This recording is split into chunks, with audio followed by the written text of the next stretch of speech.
ഇനിയാണ് actually cinema തുടങ്ങുന്നത്. ശരിക്കും ഞാൻ മനസ്സിൽ കണ്ട ഒരു സിനിമയുടെ ഇന്റർവെൽ വരെയുള്ള ഭാഗം കഴിഞ്ഞതിന് ശേഷം നമ്മൾ തമ്മിൽ സംസാരിക്കുകയാണ്. ഇപ്പൊ ശരിക്കും സിനിമ ഇന്റർവെൽ ആയിട്ടേ ഉള്ളൂ. കാരണം പുതിയ സെറ്റ് ഓഫ് ആളുകളെ കാസ്റ്റ് ചെയ്തുകൊണ്ട് ഒരു 5-10 വർഷം കഴിഞ്ഞാൽ അത്രയും പോപ്പുലർ ആവുകയാണെങ്കിൽ പുതിയ സെറ്റ് ഓഫ് ആർട്ടിസ്റ്റുകളെ കാസ്റ്റ് ചെയ്തുകൊണ്ട് പുതിയ ഷാജി പാപ്പൻ, പുതിയ സർബത്ത് ഷമീർ, അത് കൊടുക്കല്ലേ, പുതിയ സർബത്ത് ഷമീർ, അങ്ങനെയും പോസിബിലിറ്റി. 1ലും 2ലും എനിക്ക് വലിയ ആഗ്രഹമായിരുന്നു അഭിനയിക്കണമെന്ന്.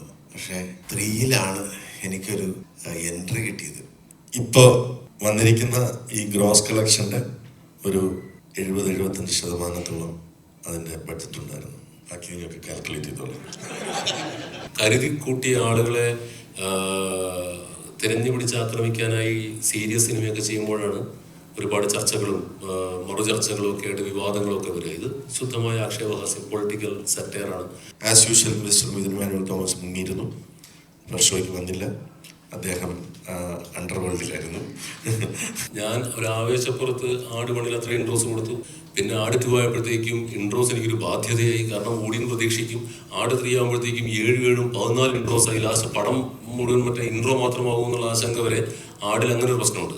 പിന്നെ ആട് 2-ല് എനിക്ക് സാത്താൻ സേവറിന് നല്ലൊരു എൻട്രി കൊടുക്കാൻ പറ്റില്ല. അന്ന് മഴയൊക്കെ ആയത് ആകപ്പാട് ഇരുട്ടായി, ആകപ്പാടെ പ്രശ്നമായി. ഞങ്ങൾ വിചാരിച്ച ഒന്നും നടന്നില്ല, പെരുമഴ, അങ്ങനെ കൊടുക്കാൻ പറ്റില്ല. അപ്പൊ അത് മനസ്സിലുണ്ടായിരുന്നു. അപ്പം ഇത്തവണ സാത്താൻ സേവറിന്റെ എൻട്രി 4th ഉപയോഗിക്കാനുള്ള സാധ്യത കുറവായിരിക്കും. പക്ഷേ എപ്പോഴെങ്കിലും ഇദ്ദേഹം ഏതെങ്കിലും OTT പ്ലാറ്റ്ഫോമൊക്കെ ചേർന്ന് ഒരു ഡയറക്ടേഴ്സ് കട്ടിനുള്ള സാധ്യത തെളിഞ്ഞാൽ അങ്ങനെ ഒരു കട്ട് നിങ്ങൾക്ക് OTT പ്ലാറ്റ്ഫോമുകളിലൊക്കെ അങ്ങനെ പോസിബിലിറ്റി ഉണ്ടെങ്കിൽ സത്യമാണ്, അത് അങ്ങനെ വേണമല്ലോ. എൻ്റെ ഒരു ടേക്കാണ് അവസാനിക്കുന്നത്. ഇപ്പം ആട് 4 കൂടി എൻ്റെ വേർഷനിലായിരിക്കുന്ന എല്ലാ ക്യാരക്ടേഴ്സിനും ഒരു നല്ല കൺക്ലൂഷൻ കൊടുത്തുകൊണ്ട് ഞാൻ വൈൻഡപ്പ് ചെയ്യാണ്. പിന്നെ പ്രൊജക്റ്റും പ്രൊഡക്റ്റും ഇദ്ദേഹത്തിൻ്റെതാണ്. ഞാനും മിഥുനും തമ്മിൽ ഒരു ആർഗ്യുമെന്റിലേക്ക് പോകാറില്ല. മിഥുൻ ഞാൻ ചോദിക്കും, മിഥുൻ എന്നെ കൺവിൻസ് ചെയ്യും. വേണ്ട, ഒഴിവാക്കാം എന്ന് തീരുമാനിച്ച സീനുമുണ്ട്. വേണമെന്ന് പറഞ്ഞിട്ട് ഞാൻ പ്രൊഡക്ഷനെ കൺവിൻസ് ചെയ്ത സീനുകളുണ്ട്. പ്രൊഡക്ഷൻ എന്ന് പറഞ്ഞിട്ടുണ്ടെങ്കിൽ പുള്ളി എന്ന് പറയുന്ന ക്രിയേറ്റർ ഒരു കണ്ണാടിയിൽ നോക്കി അങ്ങോട്ടും ഇങ്ങോട്ടും നിന്ന് ആർഗ്യൂ ചെയ്ത് ലാസ്റ്റ് പ്രൊഡ്യൂസർ പുള്ളിയല്ലേ ഉണ്ടോ. ഇപ്പൊ നിങ്ങൾ ബുദ്ധിയില്ലെന്ന് ആരാ പറഞ്ഞത്? വൻ ബുദ്ധിയാണ്. പഠിച്ച് SA സെലക്ഷന് പോയി എന്നിട്ട് SA ആയ ആളാണ്. ചെറിയ ആലോചന ഉണ്ടായിരുന്നു.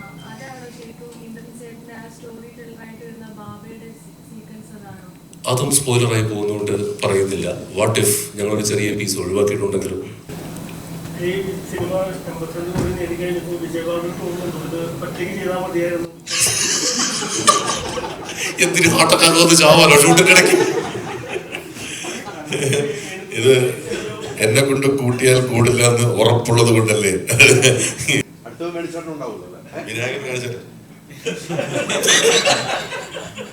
ആടിന്റെ സ്ക്രിപ്റ്റ് നമ്മൾ കൊടുക്കുമ്പോൾ തന്നെ അദ്ദേഹത്തിന് ഈ പകുതിയായ സ്ക്രിപ്റ്റാണ് പുള്ളിക്ക് കൊടുത്തത്. നമ്മൾ 2 പാർട്ട് ഫിലിം എന്ന് പറഞ്ഞുകൊണ്ട് തന്നെയാണ് സംസാരിക്കുന്നത്. അതെന്താ സംശയം? എന്തൊരു കുത്തിത്തിരിപ്പൊക്കെ സൈഡിൽ ഇരുന്നുണ്ട്. Good evening to all. നമ്മൾ റിലീസിന് മുമ്പ് ഒരു പ്രസ് കോൺഫറൻസ് നടത്തിയിരുന്നു. അന്ന് എന്തായിരിക്കും ഇതിൻ്റെ കണ്ടന്റ്, പിന്നെ മിഡിൽ ഈസ്റ്റ് സിറ്റുവേഷൻ വെച്ചിട്ട് റിലീസ് പ്ലാൻസ് അന്ന് അനൗൺസ് ചെയ്യുക എന്നുള്ളതായിരുന്നു അന്നത്തെ ഉദ്ദേശം. ഇന്ന് മെയിനായിട്ട് ഓൺലൈൻ മീഡിയയ്ക്കും എല്ലാ മീഡിയയ്ക്കും ഒരു നന്ദി പറയുക എന്നുള്ള ഉദ്ദേശത്തോടു കൂടിയാണ് ഈ പ്രസ് കോൺഫറൻസ്. കാരണം മലയാള സിനിമാ ചരിത്രത്തിലെ എക്കാലത്തെയും വലിയ 2ാമത്തെ വീക്കെൻഡ് ബോക്സ് ഓഫീസ് കളക്ഷൻ 87 കോടി രൂപ വേൾഡ് വൈഡ് ഗ്രോസാണ് ആട് എന്ന സിനിമ നേടിയിരിക്കുന്നത്. വലിയ വിജയമായിട്ടാണ് ഞങ്ങളതിനെ കരുതുന്നത്. അതിന് ആട് ഫ്രാഞ്ചൈസിയെ, അതിലെ കഥാപാത്രങ്ങളെ, ഞങ്ങളെ എല്ലാവരെയും സ്നേഹിക്കുന്ന മലയാളികൾക്ക് ഞങ്ങൾ അവരുടെ എക്സ്പെക്റ്റേഷന് ഒരു ഡിസപ്പോയിൻമെൻറ്റ് വരുത്തിയില്ല എന്നവർ തന്നെ തീരുമാനിക്കുകയും ആടിനെ ഇത്രയും വലിയൊരു വിജയമാക്കി തന്ന എല്ലാ മലയാളികൾക്കും അതിനെ സപ്പോർട്ട് ചെയ്ത ഓൺലൈൻ മീഡിയയ്ക്കും മെയിൻ സ്ട്രീം മീഡിയയ്ക്കും ഒരുപാട് ഹൃദയം നിറഞ്ഞ നന്ദി. കാരണം ഒരുപാട് പ്രശ്നങ്ങൾക്കിടയിലാണ് ഞങ്ങൾ ഈ സിനിമ റിലീസ് ചെയ്തത്. അതൊരു വളരെ ടഫായിട്ടുള്ളൊരു കോളായിരുന്നു. കാരണം നമ്മളൊരു ഡിസിഷൻ എടുക്കുക എന്നുള്ളത് ആ സമയത്ത് അത്ര എളുപ്പമായിരുന്നില്ല. കാരണം വലിയൊരു ബഡ്ജറ്റിൽ വലിയൊരു ക്യാൻവാസിൽ നിർമ്മിച്ച ചിത്രമായിരുന്നു. വളരെ ഒരുപാട് റിസ്ക് അതിനകത്ത്, ബിക്കോസ് മിഡിൽ ഈസ്റ്റ് പോലൊരു മാർക്കറ്റിൽ എന്താവും എന്ന് ആർക്കും പ്രവചിക്കാൻ പറ്റാത്ത ഒരു സമയത്ത് അങ്ങനെ ഒരു ഡിസിഷൻ എടുക്കുക വളരെ എളുപ്പമായിരുന്നില്ല. എനിക്ക് അങ്ങനെ ഒരു ഡിസിഷൻ എടുക്കാൻ ഏറ്റവും കൂടുതൽ എനിക്ക് ധൈര്യം തന്നത് എൻ്റെ പാർട്ട്ണറായ കാവ്യ ഫിലിംസ് ആൻഡ് വേണു കുന്നപ്പള്ളിയാണ്. കാരണം അദ്ദേഹം ദുബായിൽ താമസിക്കുന്ന ഒരാളാണ്. അപ്പോൾ അദ്ദേഹം അവിടെ ചെന്നിട്ട് പറഞ്ഞു, ഇവിടെ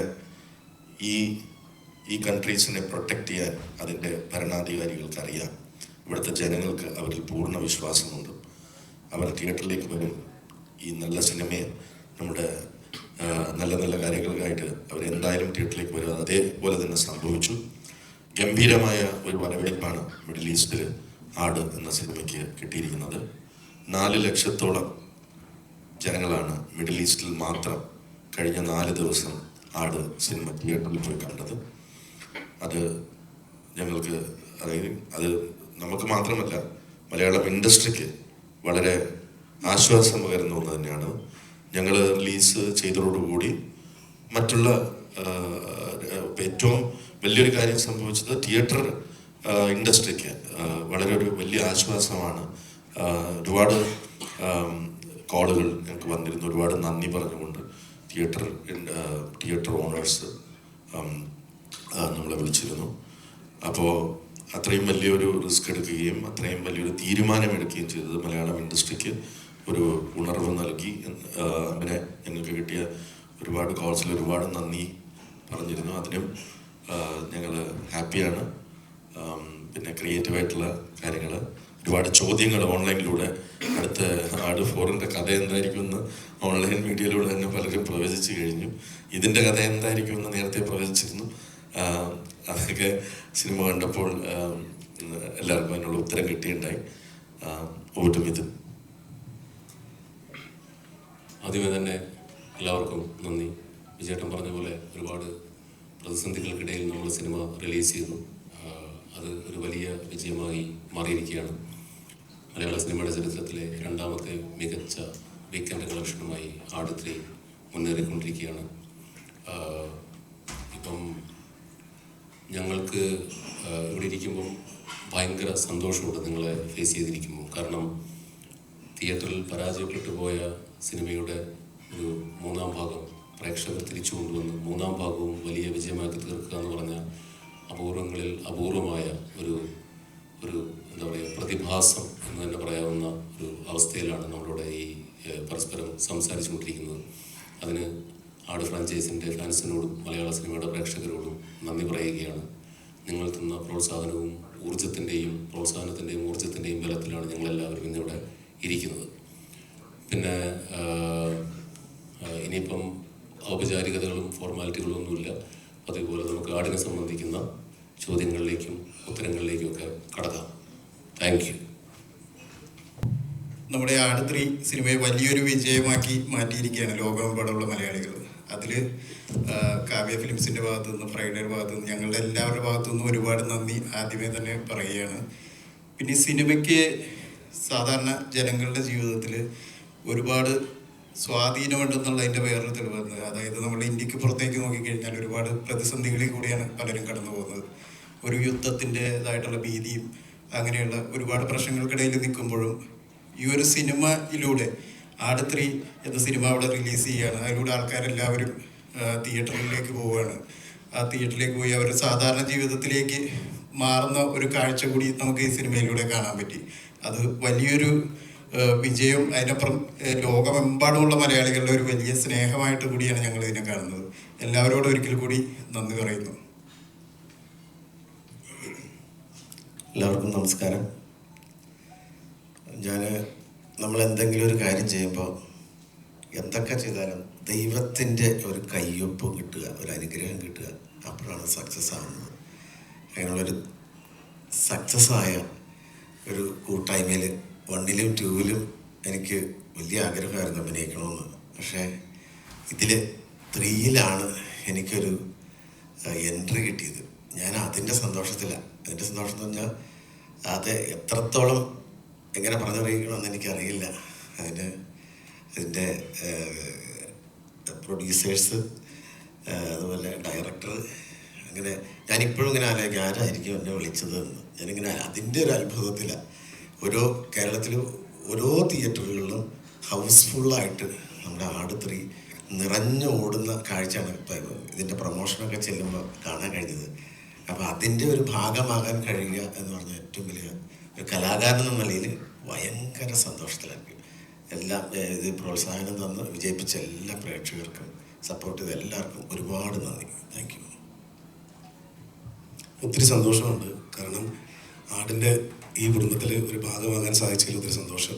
ആട് 1ഉം 2ഉം ഞങ്ങൾക്ക് ഒരുമിച്ചുണ്ടായിരുന്നു. ആട് 3ലേക്ക് വന്നപ്പോൾ ഈ പറഞ്ഞ പോലെ ഇതിനായാലും വിജയനായാലും നമ്മളെ കൂടെ നിർത്തി. അതിൽ ഒത്തിരി സന്തോഷം. ഇത്രയും വലിയൊരു സിനിമയുടെ ഭാഗമാകാൻ സാധിച്ചതിൽ തമ്പുരാനോടും അതുപോലെ തന്നെ മിഥുനോടും വിജയനോടും അതുപോലെ തന്നെ വേണുസാറിനോടും എല്ലാവരോടും ഒത്തിരി നന്ദി. Thank you. എല്ലാവർക്കും നമസ്കാരം. എന്താ പറയേണ്ടതെന്ന് അറിയില്ല. ഇങ്ങനെ ഒരു എക്സ്പീരിയൻസ് തന്നെ എൻ്റെ ലൈഫിൽ ആദ്യമായിട്ടാണ്. ആദ്യം തന്നെ മിഥുൻ ചേട്ടനോടും വിജയ് ചേട്ടനോടും നന്ദി, എനിക്ക് സ്റ്റെല്ല എന്ന് പറഞ്ഞ ഒരു ക്യാരക്ടർ തന്നതിന്. എല്ലാവരും പറയുന്നു ഞാൻ പാപ്പനെ തേച്ചു എന്ന്. ഞാൻ പാപ്പനെ തേച്ചിട്ടില്ല. അത് ഞാൻ പാപ്പനോട് പറഞ്ഞു, പക്ഷേ പാപ്പൻ എന്നോട് കാത്തിരിക്കാൻ പറഞ്ഞില്ല. എന്തായാലും സ്റ്റെല്ല എന്ന് പറഞ്ഞൊരു കഥാപാത്രത്തെ എല്ലാവരും സ്വീകരിച്ചു. അതിലൊരുപാട് സന്തോഷമുണ്ട്. പിന്നെ പറയാനാണെങ്കിൽ മിഥുൻ ചേട്ടൻ്റെ 3ാമത്തെ സിനിമയാണ് ഞാൻ ചെയ്യുന്നത്. 3 സിനിമയും ബ്ലോക്ക് ബസ്റ്റേഴ്സാണ്. ഒരുപാട് സന്തോഷം. അതന്നെ, ഇത്രയും വലിയൊരു ക്രൂവിൻ്റെ കൂടെ വർക്ക് ചെയ്യാൻ പറ്റിയതിൽ ഒരുപാട് സന്തോഷം. നമസ്കാരം. ഒരുപാട് സന്തോഷം ആടിൻ്റെ വിജയത്തിൻ്റെ ഭാഗമായി ഇവിടെ ഇരിക്കാൻ സാധിച്ചതിൽ. ഒരുപാട് റിസ്ക് എടുത്തിട്ടാണ് നമ്മൾ ഈ ചിത്രം പൂർത്തിയായത്. അത് വിജയ് ചേട്ടനും മിഥുനും ഇവരൊക്കെ എടുത്ത ആ ഒരു റിസ്ക് നേരിട്ട് കണ്ടിട്ടുള്ളതുകൊണ്ടാണ് ഒരുപാട് സന്തോഷം ഈ ഒരു വിജയത്തിൻ്റെ ഭാഗമായി ഇപ്പോൾ ഈ ഒരു പ്രസ് മീറ്റിലിരിക്കാൻ സാധിച്ചത്. So thank you. എല്ലാവർക്കും നമസ്കാരം. ഒരുപാട് സന്തോഷമുണ്ട് ഇപ്പം ഇങ്ങനെ ഈ പറയുന്ന പോലെ ഇത്രയും മീഡിയ ടീമിൻ്റെ കൂടെ ഇങ്ങനെ ഇരിക്കുക, നമ്മുടെ ആർട്ട് ടീമിൻ്റെ കൂടെ ഇങ്ങനെ ഒരു വേദി ഷെയർ ചെയ്യുക. എന്നെ സംബന്ധിച്ചിടത്തോളം ഫ്രൈഡേ ഫിലിം ഹൗസ് എന്ന് പറയുന്നത് എൻ്റെ ഫാമിലി പോലെ തന്നെയാണ്. കാരണം സക്കരയുടെ ഗർഭിണികൾ തൊട്ടിട്ട് ഞാൻ ഫ്രൈഡേയുടെ കൂടെ വർക്ക് ചെയ്യുന്നതാണ്. ഏറ്റവും കൂടുതൽ ഞാൻ വർക്ക് ചെയ്തിട്ടുള്ളത് ഫ്രൈഡേയുടെ ഫിലിമിലാണ്. അപ്പോൾ ഫ്രൈഡേയുടെ കൂടെ വർക്ക് ചെയ്യുക അല്ലെങ്കിൽ ആർട്ട് ടീമിൻ്റെ കൂടെ വർക്ക് ചെയ്യുക എന്ന് പറയുന്നത് it's always coming back to my family. അപ്പോൾ അതിലിങ്ങനെ നമ്മൾ ഇത്ര എഫേർട്ട് എടുത്ത് വന്നതിൽ ഇങ്ങനെ റിസൾട്ട് കിട്ടിയതിൽ ഒരുപാട് സന്തോഷം. Thank you so much. ഒരൊറ്റ ചോദ്യം, എത്രയായിരുന്നു കൃത്യമായി ഇതിന്റെ ബഡ്ജറ്റ്? വളരെ നല്ല ചോദ്യമാണ്. സാധാരണ നോ കമൻസ് എന്നാണ് അതിന് ഉത്തരവായിട്ട് പറയാറുള്ളത്. ഇപ്പോൾ വന്നിരിക്കുന്ന ഈ ഗ്രോസ് കളക്ഷൻ്റെ ഒരു 70-75% അതിൻ്റെ ബഡ്ജറ്റ് ഉണ്ടായിരുന്നു. ബാക്കി നിങ്ങൾക്ക് കാൽക്കുലേറ്റ് ചെയ്തോളാം.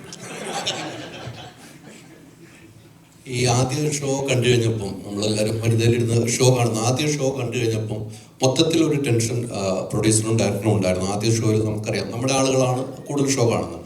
അതിനുശേഷമാണ് ആ ഷോയ്ക്കൊരു നമ്മൾ റിവ്യൂസ് ആണെങ്കിലും നല്ല റിവ്യൂസ്, നമ്മൾ ഒരിക്കലും പ്രതീക്ഷിക്കാത്ത റിവ്യൂസ് വരുന്നുണ്ട്. ആദ്യ ഷോ കണ്ടു കഴിഞ്ഞപ്പോൾ നിങ്ങളുടെ മനസ്സിൽ എന്താണ് തോന്നിയത്? ഡയറക്ടറും പ്രൊഡ്യൂസറും ആദ്യ ഷോ എന്ന് പറയുന്നത് ഞങ്ങൾ കാണുന്നത് അതിൻ്റെ ഷൂട്ട് ഫുട്ടേജ് മുതലാണ്. ഇപ്പം എന്നെ സംബന്ധിച്ചിടത്തോളം ഇത് 70-ാമത്തെയോ 75-ാമത്തെ ഷോ ആയിരുന്നു തിയേറ്ററിൽ വന്ന ആദ്യത്തെ ഷോ.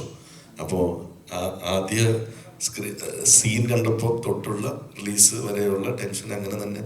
കാരണം നമ്മൾ പുതിയൊരു ജോണറാണ് ട്രൈ ചെയ്യുന്നത്. പുതിയൊരു ജോണർ, അത് ഒരു കോമഡി സിനിമയിൽ നിന്നും ഒരു ഫൺ ഫാൻറ്റസി, എപ്പിക് ഫാൻറ്റസി ജോണറിലേക്ക് മാറുമ്പോൾ അത്രയും വലിയൊരു ബഡ്ജറ്റിൽ അത്രയും ഇങ്ങനെ ഒരു സാഹചര്യത്തിൽ അത് റിലീസ് ചെയ്യുമ്പോൾ ഒരു റൈറ്റ്സിൻ്റെ, അതായത് നമ്മൾ OTT റൈറ്റ്സ് അല്ലെങ്കിൽ സാറ്റലൈറ്റ് റൈറ്റ്സിൻ്റെ ചർച്ചകളിലേക്ക് പോകുമ്പോൾ സാധാരണ പ്രീ റിലീസ് നമ്മൾ സിനിമകൾ കാണിക്കുമ്പോൾ റിലീസ് ഡേറ്റ് കൺഫേം ചെയ്യുക എന്നുള്ളത് അവരെ സംബന്ധിച്ചോളം പ്രധാനപ്പെട്ട ഒരു കാര്യമാണ്. അപ്പം നമ്മൾ ആ സമയത്ത് ഏത് സിനിമയും റിലീസ് ചെയ്യുമോ എന്നുള്ള സംശയത്തിൽ ഒരു ചാനൽ പോലും അല്ലെങ്കിൽ ഒരു OTT ചാനൽ പോലും ഒരു ഡിസിഷൻ എടുക്കാൻ തയ്യാറായിരുന്നില്ല. റിലീസ് അഭിനയം ഏത് സിനിമ ഇറങ്ങുന്നതിൻ്റെ തലേന്ന് പോലും ചിലപ്പോൾ റിലീസ് മാറ്റി വെക്കാം എന്നുള്ളൊരു അവസ്ഥയിൽ 100% റിസ്കിൽ മാത്രമാണ് ആടിറങ്ങിയത്. അപ്പം അത് ഇങ്ങനെയൊരു വിജയത്തിലേക്ക് വന്നാൽ മാത്രമേ ബ്രേക്ക് ഈവൻ ആവുള്ളൂ എന്നുള്ളത് വ്യക്തമായ ധാരണ എനിക്കും വേണുചേട്ടനും ഉണ്ടായിരുന്നു. അതുകൊണ്ട് തന്നെ ആ റീസണിൽ ഞാൻ അത്യാവശ്യം ടെൻസ്ഡ് ആയിരുന്നു. ബിക്കോസ് ഒരു 100% അഭിപ്രായം വരണം എന്നായിരുന്നു നമ്മുടെ എല്ലാ ആഗ്രഹം. പക്ഷെ 95% ഓഫുള്ള ആളുകൾ ഈ സിനിമ കണ്ടവർ വളരെ ഗംഭീരമായ അഭിപ്രായവും പറഞ്ഞു. അത് ഞാൻ ആദ്യ ദിവസത്തെ തിയേറ്ററിൽ ഞാൻ പകുതി സമയം ഉണ്ടായിരുന്നുള്ളൂ. പകുതി സമയം ഞാൻ ഓൺലൈനിൽ റിവ്യൂസും കാര്യങ്ങളും ഒക്കെ കണ്ടു തുടങ്ങിയിരിക്കുകയായിരുന്നു. എനിക്കൊരു പോസിറ്റീവ് റെസ്പോൺസ് ഫസ്റ്റ് ഹാഫ് കഴിഞ്ഞപ്പോൾ തൊട്ട് തന്നെ കിട്ടി തുടങ്ങി. So I was feeling better. As usual mister Mithun Manuel Thomas മുങ്ങിയിരുന്നു. ഫസ്റ്റ് ഷോയ്ക്ക് വന്നില്ല, അദ്ദേഹം അണ്ടർവേൾഡിലായിരുന്നു. റിലീസിന് ശേഷം എൻ്റെ കോള് വന്നതിന് ശേഷം തമിഴ്നാട്ടിലോട്ട് പോകണോ അതോ തിരിച്ച് കേരളത്തിലേക്ക് വരണോ എന്നുള്ള രീതിയിൽ ബോർഡറിലായിരുന്നാണ് എനിക്ക് ഇവരെ കിട്ടിയത്. കറക്റ്റ് അല്ലേ?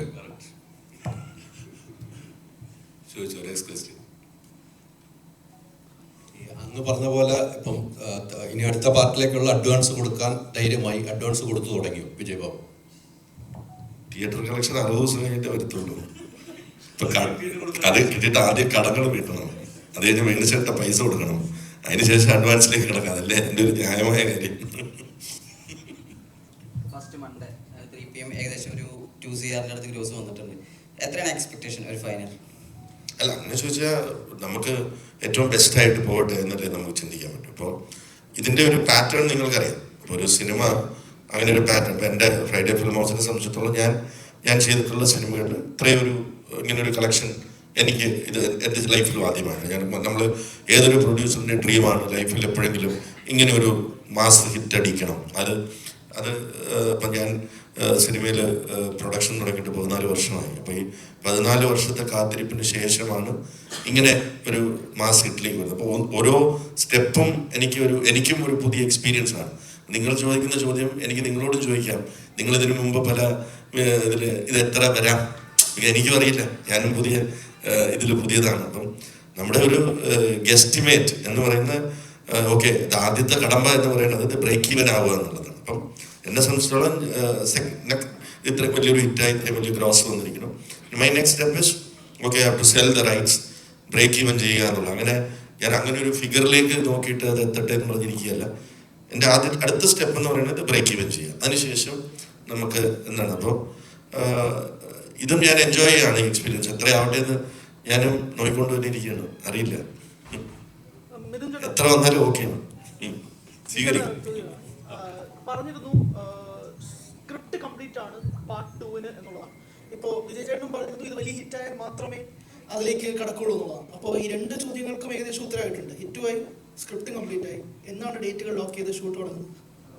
കഴിഞ്ഞ പ്രാവശ്യം ഞങ്ങളുടെ കാൽക്കുലേഷനിൽ ഞങ്ങൾക്കൊരു മണ്ഡലം പറ്റിയത് മഴക്കാലത്തിന് തൊട്ട് മുമ്പ് ഷൂട്ട് തുടങ്ങി. അപ്പം അത് പിന്നെ ഞങ്ങൾക്ക് ശീലമാണ്. എല്ലാ കാലത്തും ആടുമായിട്ട് എവിടെ പോയാലും മഴ പെയ്യുന്നൊരവസ്ഥയായിരുന്നു. എന്നാൽ പിന്നെ മഴക്കാലത്ത് തുടങ്ങി ഒരുപാട് നഷ്ടങ്ങളും ഷെഡ്യൂൾ ബ്രേക്കുകളും എല്ലാം അത് അങ്ങനെ വന്നുപോയി. അപ്പോൾ ഇപ്രാവശ്യം നമ്മൾ മഴയൊന്നും ഒതുങ്ങിയിട്ട് എല്ലാവരും നിങ്ങൾക്ക് എപ്പം മഴ വേണമെന്ന് പറയാം, അപ്പോൾ ഞങ്ങൾ ഷൂട്ട് വെച്ചാൽ മഴ പെയ്യുന്നുള്ള അവസ്ഥയാണ്. അതുകൊണ്ട് ഇനി കാലാവസ്ഥയുടെ ഒരു ഇതും കൂടെ കണക്കിലെടുത്തുകൊണ്ട് ഈ മഴക്കാലം കഴിഞ്ഞതിന് ശേഷമായിരിക്കും അതിൻ്റെ. തമിഴ്നാട്ടിൽ 10 വർഷമായിട്ട് മഴ പെയ്യാത്ത ചില സ്ഥലങ്ങളിൽ ഞങ്ങൾ കോൾ വന്നിട്ടുണ്ട്, അവിടെ ഷൂട്ട് ചെയ്യാമെന്ന് വെച്ച് ഫ്രീ ആയിട്ട് ലൊക്കേഷനൊക്കെ തരാമെന്നുള്ളത്. അത് മാത്രമല്ല, അത് നിങ്ങൾ കാണാൻ ഇത്രയും ആർട്ടിസ്റ്റുകളുടെ കഴിഞ്ഞ ഏകദേശം 10 മാസം ഞങ്ങൾ ബ്ലോക്ക് ചെയ്തു. അതായത് കഴിഞ്ഞ മെയ് തൊട്ടിട്ട് ജനുവരി വരെ ഞങ്ങൾ ബ്ലോക്ക് ചെയ്തു.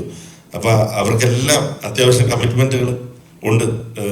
ഇപ്പോൾ ജയസൂര്യ ആണെങ്കിൽ പോലും കഴിഞ്ഞ 4 വർഷമായിട്ട് സിനിമ ചെയ്തിട്ടില്ല. അദ്ദേഹം പാടിന് ശേഷമാണ് 1-2 പടങ്ങൾ കമ്മിറ്റ് ചെയ്തിരിക്കുന്നത്. അപ്പോൾ അത് തീർക്കണം. അത്യാവശ്യം നല്ല പ്രീ പ്രൊഡക്ഷൻ വേണ്ട ഒരു സ്ക്രിപ്റ്റാണ് ഇത് എഴുതിയിരിക്കുന്നതെന്നാണ് എനിക്ക് മനസ്സിലാക്കാൻ കഴിയുന്നത്. അതുകൊണ്ട് തന്നെ നമ്മൾ ഈ ആർട്ടിസ്റ്റിൻ്റെ ഡേറ്റുകളും ഈ പറയുന്ന അതിൻ്റെ എന്തൊക്കെ ലൊക്കേഷൻസും അതിൻ്റെ പ്രീ പ്രൊഡക്ഷനും ഒക്കെ ചെയ്ത് മഴയില്ലാത്തൊരു സമയം നോക്കി ഞങ്ങളത് ഷൂട്ടിങ് ആരംഭിക്കുന്നതായിരിക്കും. ഈ ഷൂട്ടിംഗ് സമയത്ത് നമ്മളിപ്പോൾ സിനിമ കാണുമ്പോൾ പല സ്ഥലങ്ങളിലും ചിരികൾ കിട്ടുന്നുണ്ട്. മിഥുൻ ആ ഷൂട്ടിംഗ് സമയത്ത് സർദുൽ ഷമീറിൻ്റെ ആണെങ്കിൽ പോലീസ് സ്റ്റേഷനുള്ള സീൻ, അങ്ങനെ കുറേ സീനുകളുണ്ട്. ഷൂട്ടിംഗ് സമയത്ത് മിഥുന് ഏറ്റവും കൂടുതൽ ചിരിച്ച ഒരു അനുഭവം എന്തായിരിക്കും? ഷൂട്ടിംഗ് ചെയ്തുകൊണ്ടിരിക്കും, സിനിമ കാണുമ്പോൾ ഷൂട്ടിംഗ് ചിലപ്പോൾ തൂക്കിയ സീനുകളുള്ള എല്ലാം ഉണ്ടാവും, അതിലേതായിരിക്കും? എനിക്ക് കൊഞ്ഞനം കുത്തുന്ന സീൻ കുറേ ദിവസമായി പ്രായത്തിലുള്ള സ്പോയിലർ അടവും എനിവേസ് 2-3 ദിവസങ്ങളായി ഷൂട്ട് ചെയ്താണെങ്കിൽ ഞാനതിങ്ങനെ മനസ്സിൽ വിഷ്വലൈസ് ചെയ്തിരുന്നു ഇതെങ്ങനെയായിരിക്കും സംഭവിക്കാൻ പോകുന്നത്. കാരണം സ്ലാബ് സ്റ്റിക്ക് പീക്ക് അടിപ്പിക്കുകയാണ് നമ്മൾ കൊണ്ടുവന്നിട്ട്. ഇപ്പം അതിനകത്ത് നോക്കിക്കഴിഞ്ഞാൽ ഇപ്പം ഏതെങ്കിലും ഞാൻ ഇങ്ങനെ പറയുന്നത് വിനാചേട്ടൻ അഭിനയിച്ചുകൊണ്ടെന്നപ്പോൾ ഞാനിങ്ങനെ വെറുതെ ഇങ്ങനെ ആലോചിക്കുമായിരുന്നു. ഇപ്പോൾ തമിഴന്മാരാരെങ്കിലും ഇത് കാണുകയാണെങ്കിൽ അവരുടെ സിനിമയിലെ കൊടൂര വില്ലനായ വർമ്മൻ നിന്ന് ഇങ്ങനെ പെർഫോം ചെയ്യുന്നത് എന്തായിരിക്കും അവരുടെ മനസ്സിൽ കൂടെ എന്തായിരിക്കും? പുള്ളി തന്നെ ചിരിച്ചുകൊണ്ടാണ് ചെയ്യുന്നത്. ഇതൊക്കെ ഓക്കെ ആണല്ലോ, നമ്മൾ ധൈര്യമായിട്ട് അടിച്ചു, ഇനി ഒന്നും നോക്കണ്ട. സജുവേട്ടനോട് ഞാൻ ഈ ഫുട്ടേജ് കാണിച്ചു കൊടുക്കും, വിനാചേട്ടൻ അസലടിച്ചതിൻ്റെ വിട്ടു കൊടുക്കരുത്. അപ്പോൾ സജുവേട്ടൻ അതിന് വേണ്ടി പ്രിപ്പയർ ചെയ്യണം. ആലോചിച്ച് നോക്കുക. അപ്പം ഒരു സ്ലാബ് സ്റ്റിക് കോമഡി എന്ന് പറയുന്ന ഒരു സിനിമയിലെ അങ്ങനത്തെ ഒരു രംഗം അത് ഞാൻ ഒരുപാട് ആസ്വദിച്ച ഒരു രംഗമാണ്. പിന്നെ അടുത്ത ചേട്ടൻ്റെ കൗണ്ടർ ഞാൻ സ്പോയിലേഴ്സ് ആവുന്നതുകൊണ്ട് പറയുന്നില്ല. പിന്നെ ഇത് എനിക്കിഷ്ടപ്പെട്ട ഒരുപാട് സിനിമയിലെ രംഗങ്ങൾക്കൊക്കെ ട്രിബ്യൂട്ട് കൊടുത്തിട്ടുണ്ട്. ഇപ്പോൾ പടനായകൻ കോമൻകുറുപ്പ് പറയാൻ പറ്റില്ല, കാരണം ഇനി ആളുകൾ കാണാൻ പോകുന്നുള്ളൂ. അതുകൊണ്ട് അത് പറഞ്ഞു കഴിഞ്ഞാൽ സ്പോയിലറായി പോകും. പിന്നെ നമ്മുടെ അലയ ബോൺ, ലാറയും കസാൻഡ്രയും 2 ടൈം ലൈനുകളിൽ ആൾക്കാർക്കിട്ട് കൊടുക്കുന്നുണ്ട്. അത് ആർക്കിട്ടൊക്കെ കൊണ്ടെന്ന് നിങ്ങൾക്കറിയാം. ആ 2 രംഗങ്ങളും ഞാൻ വളരെ കൗതുകത്തോടെ നോക്കിയിരുന്ന രംഗങ്ങളായിരുന്നു. അങ്ങനെ ആസ്വദിച്ച് ഷൂട്ട് ചെയ്ത ഒരുപാട് മൊമെന്റുകൾ. അതുപോലെ ഇന്ദ്രസേട്ടൻ്റെ ഒരു കുഞ്ഞ് ട്രാൻസ്ഫോർമേഷൻ സീനുണ്ട്, ഒരു മിറർ ഷോട്ടുണ്ട്. അപ്പോൾ അതൊക്കെ ഞങ്ങളെല്ലാവരും വളരെ കൗതുകത്തോടു കൂടിയും വളരെ ആവേശത്തോടു കൂടിയും ഒരുപാട് ചിരികളോടെയും ഷൂട്ട് ചെയ്തിട്ടുള്ള രംഗങ്ങളാണ്. പിന്നെ നമുക്ക് സ്വാഭാവികമായും ചിരി വരും. ഞാനിങ്ങനെ ഇവർ പെർഫോം ചെയ്യുമ്പോൾ നമുക്കറിയാം ഇവരെന്താ ചെയ്യാൻ പോണെന്ന്. അതിങ്ങനെ നമ്മുടെ മനസ്സിൽ വിഷ്വലൈസ് ചെയ്യുമ്പോൾ തന്നെ കുറേ രംഗങ്ങളിൽ നമ്മൾ ചിരിച്ചുകൊണ്ടാണ് ചെയ്തത്. ഇപ്പം ചിരി വന്നില്ലെങ്കിൽ ഞാൻ ചുറ്റും നിൽക്കുന്ന ആളുകളുടെ മുഖത്തേക്ക് നോക്കും, ഇവർ ചിരിക്കുന്നുണ്ട്. യൂണിറ്റിലെ ചേട്ടന്മാരുടെയും നമ്മുടെ ട്രെയിനിലെ ജിപ്പിലെ ആൾക്കാരൊക്കെ നോക്കിയാൽ മതി. ആ ഹ്യൂമർ അവർ കഥ അറിഞ്ഞിട്ടല്ലല്ലോ ചെയ്യുന്നത്. പെട്ടെന്ന് അവരുടെ റിയാക്ഷൻ നോക്കുമ്പോൾ തന്നെ നമുക്ക് ഏകദേശം മനസ്സിലാവും ഒരു ഹ്യൂമർ വർക്കൗട്ട് ആവുമോ ഇല്ലയോ. പിന്നെ ഞാൻ സ്പോയിലർ ആവുന്നതുകൊണ്ട് പറയുന്നില്ല, കുറച്ചധികം രംഗങ്ങൾ വളരെ ആസ്വദിച്ച് ചെയ്തിട്ടുണ്ട് ഈ സിനിമയിൽ.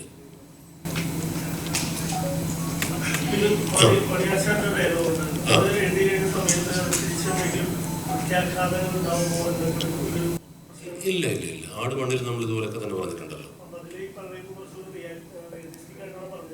അതെ,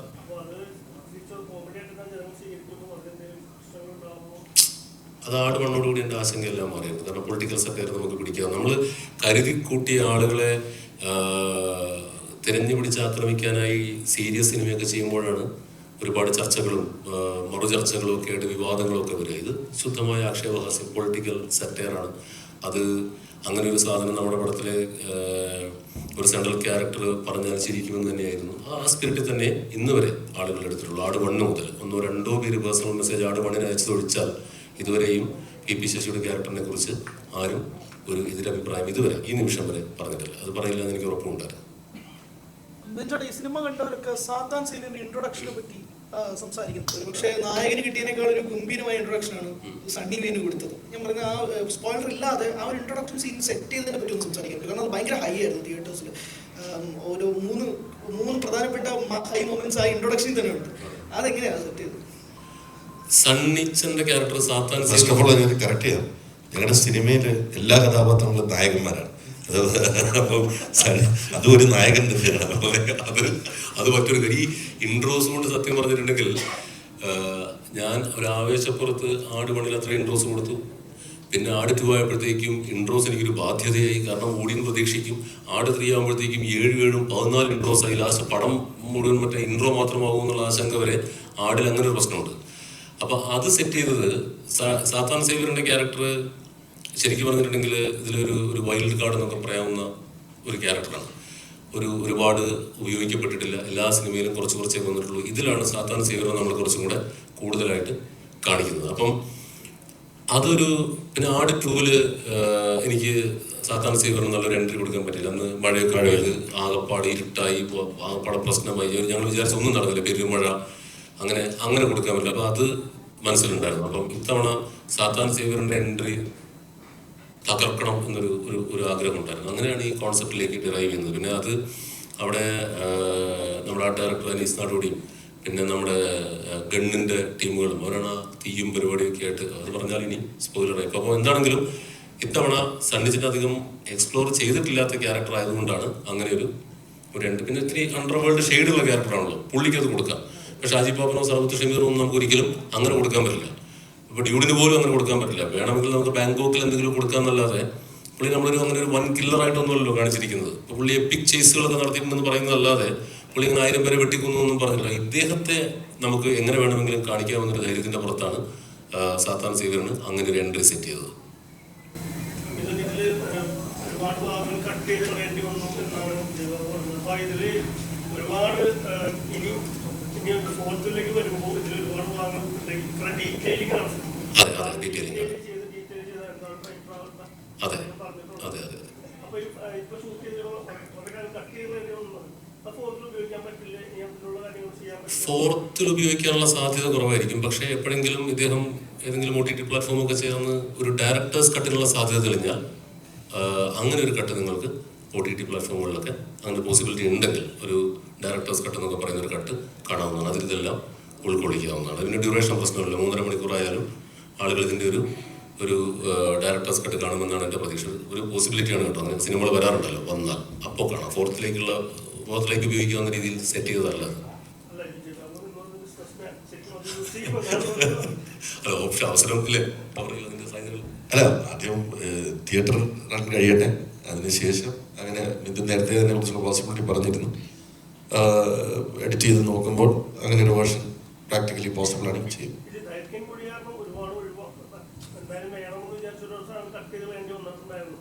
ഉണ്ട്. പിന്നെ സിനിമ നമ്മൾ ഷൂട്ട് ചെയ്ത് കഴിയുമ്പോഴേ നല്ല സീനുകളൊക്കെ നമ്മുടെ എഡിറ്റിംഗ് ടേബിളിൽ ചിലപ്പം അപ്രത്യക്ഷമാവും. അതിൽ എനിക്ക് ആദ്യത്തെ സിനിമയിൽ ഭയങ്കര വിഷമമാണ്. ഇദ്ദേഹമൊക്കെ പറഞ്ഞിട്ട് അത് ട്രിം ചെയ്യാൻ തൊടാൻ പറ്റില്ല എൻ്റെ പടത്തിൽ എന്നൊക്കെ പറഞ്ഞ ആളാണ് ഞാൻ.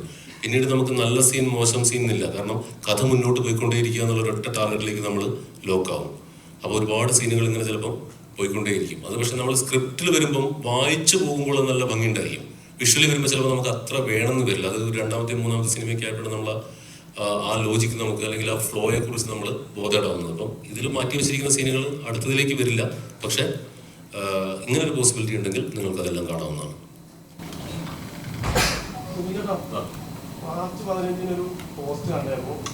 ആട് 3-ാം ഭാഗത്തോടെ ഈ പ്രാക്ടീസ് നിർത്തുവാണ്. സത്യമുണ്ടോ? സത്യമാണ്. അത് അങ്ങനെ വേണമല്ലോ. എൻ്റെ ഒരു ടേക്കാണ് അവസാനിക്കുന്നത്. ഇപ്പം ആട് 4 കൂടി എൻ്റെ വേർഷനിലായിരിക്കുന്ന എല്ലാ ക്യാരക്ടേഴ്സിനും ഒരു നല്ല കൺക്ലൂഷൻ കൊടുത്തുകൊണ്ട് ഞാൻ വൈൻഡപ്പ് ചെയ്യാണ്. പിന്നെ പ്രൊഡക്റ്റും ഇദ്ദേഹത്തിൻ്റെതാണ്. മറ്റാർക്കെങ്കിലും ഇദ്ദേഹം ചൂസ് ചെയ്യുന്ന ആർക്കെങ്കിലും നല്ലൊരു കഥയുമായി വന്ന് അത് റീവാമ്പ് ചെയ്യാം. സ്പിൻ ഓഫ്സ് ഉണ്ടാവും. വേറെ ഇപ്പം ഇനി പറഞ്ഞ പോലെ ആട് ഫ്രാഞ്ചൈസി എന്ന് പറയുമ്പോൾ അതിൽ എല്ലാ കഥാപാത്രങ്ങളും അതിലുണ്ടായിരിക്കണം അല്ലേ. സ്പിൻ ഓഫ്സ് എന്ന് പറയുമ്പോൾ ഒരു ഗ്രൂപ്പിനെ എടുക്കാം. മേ ബി ഷാജി പാപ്പൻ ടീമിനെ എടുത്ത് നമുക്ക് ഒരു ടെറൈനിൽ കൊണ്ടുവന്ന് നമുക്ക് പ്ലേസ് ചെയ്യാം. അതിൽ 1-2 കഥാപാത്രങ്ങൾ വേണമെങ്കിൽ. അപ്പം നമുക്കതിന് ഹാൻഡിൽ ചെയ്യാൻ കുറച്ചും കൂടെ എളുപ്പമാണ്. നേരത്തെ ഞങ്ങൾ തീരുമാനിച്ചിട്ടുള്ളതാണ് വൺ ലാസ്റ്റ് റൈഡോടുകൂടി ആട് എന്ന് പറയുന്ന ഫ്രാഞ്ചൈസി വിച്ച് ഇസ് എല്ലാ കഥാപാത്രങ്ങളും ഒരുമിച്ച് വരുന്ന അതിനൊരു കൺക്ലൂഷൻ വേണമല്ലോ.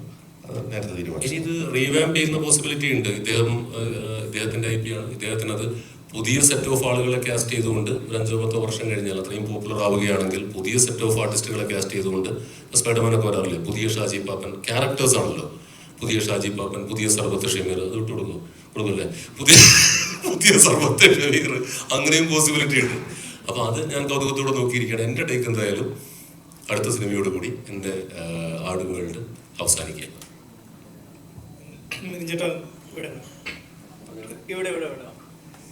ആട് 3 നോക്കിക്കഴിഞ്ഞാൽ 3 ലീഡ് ചെയ്യുന്ന തരത്തിലുള്ള ഡയലോഗുകളൊക്കെ ആട് 2 ഉള്ളതായിട്ട് ഇപ്പം ഓൺലൈനിലൊക്കെ അത്തരത്തിലുള്ള ചർച്ചകളും കണ്ടെത്തലുകളൊക്കെ നടക്കുന്നുണ്ട്. അപ്പം ആട് 2 സക്സസ്സിലാണ് 3 അനൗൺസ് ചെയ്തത്.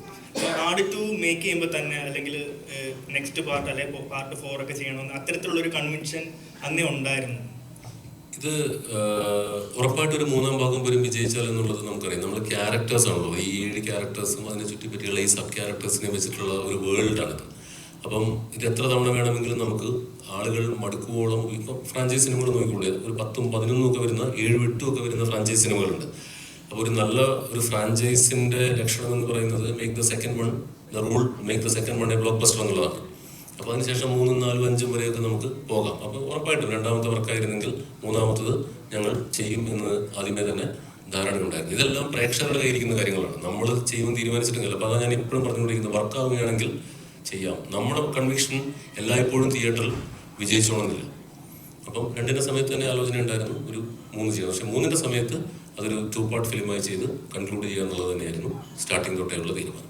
ഇനി 4 ഇറങ്ങിയിട്ട് പ്രേക്ഷകർ ഈ പറയുന്ന പോലെ 5ാം പാർട്ട് വേണമെന്ന് ഭയങ്കരമായിട്ട് എഗ്രി ചെയ്യുകയാണെങ്കിൽ അതിവിടെ ചോദിക്കേണ്ടി വരും. അത് ഇനി ഇദ്ദേഹത്തിന്റെ ഡിസ്ക്രിപ്ഷനാണ്. വിജയ് ചേട്ടാ മറ്റൊരു ചോദ്യം ചോദിക്കുകയാണ്. ഇപ്പം ആട് 1-ൽ നിന്നും ആട് 3-ലേക്ക് നോക്കിക്കഴിഞ്ഞാൽ വിജയ് ചേട്ടൻ ഒരുപാട് മാറ്റം ശ്രദ്ധിച്ചിട്ടുണ്ട്. ആസ് എ പ്രൊഡ്യൂസറിനേക്കാൾ ഉപരി എനിക്ക് ആട് 3 കണ്ടപ്പോൾ ശ്രദ്ധിച്ചത് ആസ് ആൻ ആക്ടർ ഒരുപാട് ഇവോൾവ് ആയിട്ടുണ്ട്. ഇപ്പം ഫസ്റ്റ് ചെയ്യുന്ന സമയത്ത് വിജയ് ചേട്ടൻ തന്നെ പറഞ്ഞിട്ടുണ്ട് കോമഡി അധികം ചെയ്യാൻ പറ്റത്തില്ല, അല്ല അങ്ങനത്തെ ഒരാളല്ല എന്ന് പറഞ്ഞ ആട് 3-ലേക്ക് നോക്കിക്കഴിഞ്ഞാൽ ഗംഭീരമായിട്ടാണ് കോമഡി ചെയ്തിരിക്കുന്നത്. ഇപ്പം ഇൻഫാക്ട് റിയൽ ലൈഫിലും ഭയങ്കരമായിട്ട് കോമഡി പറയുന്നതായിട്ട് തോന്നിയിട്ടുണ്ട്. അത് ഈ ഒരു ടീമിനോടൊപ്പം ചേർന്നത് കൊണ്ടാണോ, അല്ലെങ്കിൽ ആ ഒരു ജേണി എത്രത്തോളം ഹെൽപ്പ് ചെയ്തിട്ടുണ്ട് ആസ് ആൻ ആക്ടർ ആണെങ്കിലും പ്രൊഡ്യൂസർ ആണെങ്കിലും? ഞാൻ എന്നും ഹ്യൂമർ ഇഷ്ടപ്പെട്ടിട്ടുള്ള ആളാണ്. അത് ഞാനൊരു ചാനലിൻ്റെ വൈസ് പ്രസിഡൻ്റൊക്കെ അല്ലെങ്കിൽ CEO ആയിട്ടൊക്കെ ഇരുന്നത് കൊണ്ട് ആളുകൾക്ക് അങ്ങനെ ഒരു സീനിയർ പൊസിഷനിൽ ഇരിക്കുമ്പോൾ നമ്മളൊരു സീരിയസ് പേഴ്സണായിട്ട് നമ്മളെ അങ്ങ് കാറ്റഗറൈസ് ചെയ്ത് പോകുന്നതാണ്. I always love humour. നിങ്ങൾ ഫ്രൈഡേ ഫിലിം ഹൗസിൻ്റെ ആദ്യ സിനിമ കൊണ്ട് നോക്കുകയാണെങ്കിൽ എല്ലാ സിനിമകളിലും ഒരു ഹ്യൂമറിൻ്റെ ഫ്ലേവർ എന്നും ഉണ്ടായിരുന്നു. അത് മങ്കിപ്പനാണെങ്കിലും അടിയപ്പേര് കൂട്ടമണിയാണെങ്കിലും ഹോമാണെങ്കിൽ കൂടി ആ ഫ്ലേവർ അത്. Because I love humour as A genre. ഞാൻ ഹ്യൂമർ ഇഷ്ടപ്പെടുന്ന ഒരാളാണ്. മിഥുനറിയാം. ഓരോ ഡയലോഗ് ഞങ്ങൾ സീരിയസ് ആയിട്ട് ഞങ്ങളുടെ ലൈഫിൽ സംസാരിച്ചിട്ടില്ല. ഏറ്റവും സീരിയസ് സിനിമ ഇറങ്ങുന്നതിൻ്റെ തലേന്ന് പോലും ഞങ്ങൾ വളരെ ലൈറ്റ് ഹാർട്ടഡ് ആയിട്ടുള്ള കോൺവെർസേഷനാണ് ഉണ്ടായിട്ടുള്ളത്. അങ്ങനെയാണ് ഞാൻ ലൈഫിനെ അപ്രോച്ച് ചെയ്യുന്നത്. അങ്ങനെയുള്ള സിനിമകൾ ചെയ്യാനാണ് എനിക്കിഷ്ടം. ഫ്രൈഡേ ഫിലിം വിജയമായിരുന്നെങ്കിൽ പോലും പ്രതീക്ഷിച്ച വിജയം ഉണ്ടായില്ലെന്നും പറഞ്ഞു. പലിശയുടെ പലിശ സഹിതം ഈ പടത്തിലൂടെ കിട്ടിയോ 2 ആ യൂണിവേഴ്സ് എന്ന് എക്സ്പെക്ട് ചെയ്യാം? ക്രോസ് ഓവേഴ്സിനുള്ള സാധ്യത. ക്രോസ് ഓവർ എന്ന് പറയുന്നത് ഏതൊരു പ്രൊഡക്ഷൻ ബാനറിനെ സംബന്ധിച്ചിടത്തോളം ഒരു യൂണിവേഴ്സ് ഉണ്ടാക്കുക എന്ന് പറയുന്നത് അവരുടെ വൺ ഓഫ് ദ ഡ്രീമാണ്. അത് നമ്മൾ മനഃപൂർവ്വം ഓക്കെ ഇനി ഇങ്ങനെ ഒരു ക്യാരക്ടറിനെ കൊണ്ടുവരാം, ഇങ്ങനെ ഒരു ക്യാരക്ടർ കൊണ്ടുവരാൻ അത് ഇവോൾവ് ചെയ്യുന്നതാണ്. അതേപോലെ ഇപ്പോൾ ഫ്രൈഡേയിൽ നോക്കുകയാണെങ്കിൽ അങ്ങനെ കുറച്ച് ക്യാരക്ടേഴ്സ് ഇൻക്ലൂഡിങ് ആടിലെ കഥാപാത്രങ്ങളും പടക്കള കഥാപാത്രങ്ങളും ഒക്കെ വെച്ചിട്ട് ഉണ്ടായിട്ടുണ്ടെന്നുള്ളൊരു സത്യമാണ്. ഡെഫിനറ്റ്ലി അങ്ങനെ ഒരു ക്രോസ് ഇപ്പം നമുക്ക് ഒരു ക്യാരക്ടറിനെ കൊണ്ടുവരണമെന്നുണ്ടെങ്കിൽ ആ ഒരു ഓപ്ഷൻ ഡെഫിനറ്റ്ലി ആടിൻ്റെ സ്പിൻ ഓഫ്സ് പ്ലാൻ ചെയ്യുമ്പോൾ അല്ലെങ്കിൽ അങ്ങനെ പ്ലാൻ ചെയ്യുമ്പോൾ അത് ഡെഫിനറ്റ്ലി ചിന്തിക്കുന്ന കാര്യമായിരിക്കും. ഈ ഷൂട്ടിംഗ് സമയത്ത് ഒരു പിടിവാശി എന്ന നിലയിലേക്ക് ഇപ്പോൾ മിഥുൻ നേരത്തെ പറഞ്ഞ ആദ്യത്തെ തോന്നപ്പോൾ കട്ട് ചെയ്യാൻ പറ്റുന്ന സിനിമ കട്ട് ചെയ്യരുത് എന്ന് പറഞ്ഞൊരു സംഭവം ഈ ഷൂട്ടിംഗ് സമയത്ത് നിങ്ങൾ തമ്മിലുണ്ടായ ഒരു ഏതെങ്കിലും ഒരു സ്ഥലത്ത് ഇതെനിക്ക് വേണം അല്ലെങ്കിൽ അതെനിക്ക് വേണം അങ്ങനെ ഒരു ഷൂട്ടിംഗ് സ്ഥലത്തോ എഡിറ്റിംഗ് ടേബിളോ ഉണ്ടായിട്ടുള്ളൂ ഞങ്ങൾ തമ്മിൽ ഒരിക്കലും അത് ഉണ്ടാവില്ല. കാരണം അതിൻ്റെ പ്രശ്നം എന്ന് പറയുന്നത് I am there as a actor also, ഞാനാണ് അതിൻ്റെ ബാലൻസിങ് ആക്ട്. പ്രൊഡക്ഷൻ ടീം, അതായത് എൻ്റെ ബ്രദർ ഉൾപ്പെടുന്ന അല്ലെങ്കിൽ കാവ്യ ടീം ഉൾപ്പെടുന്ന ഞങ്ങൾ അവരുടെ ഒരു ടീം ഞാനുമായിട്ടാണ് ആർഗ്യൂ ചെയ്യുന്നത്. അതെന്തിനാണ് അങ്ങനെ ഒരു സീൻ എന്ന് ചോദിക്കുകയും ഞാൻ ഇദ്ദേഹത്തോട് ഇരുന്ന് ചർച്ച ചെയ്യുകയും അതിൻ്റെ ഒരു ബാലൻസിങ് ആക്ട് എപ്പോഴും നടത്തിക്കൊണ്ടിരിക്കുന്നത് ഞാനാണ്. അത് ആവശ്യമുണ്ടെന്ന് എനിക്ക് തോന്നിയാൽ ഞാൻ പ്രൊഡക്ഷനോട് പറയും യെസ് അത് ആവശ്യമുണ്ട്. ഇനി അതല്ലെന്ന് തോന്നിയാൽ ഞാൻ ഇതിനോട് ചോദിക്കും. അങ്ങനെ ഞങ്ങൾ ഡിബേറ്റ് ചെയ്ത് ഞങ്ങൾ തമ്മിൽ തന്നെ അങ്ങനെ ഒരു തീരുമാനത്തിലെത്തിയല്ലാതെ ഞാനും മിഥുനും തമ്മിൽ ഒരു ആർഗ്യുമെന്റിലേക്ക് പോകാറില്ല. മിഥുൻ ഞാൻ ചോദിക്കും, മിഥുൻ എന്നെ കൺവിൻസ് ചെയ്യും. ഞാൻ കൺവിൻസ് ആയില്ലെങ്കിൽ വീണ്ടും ചോദിക്കും.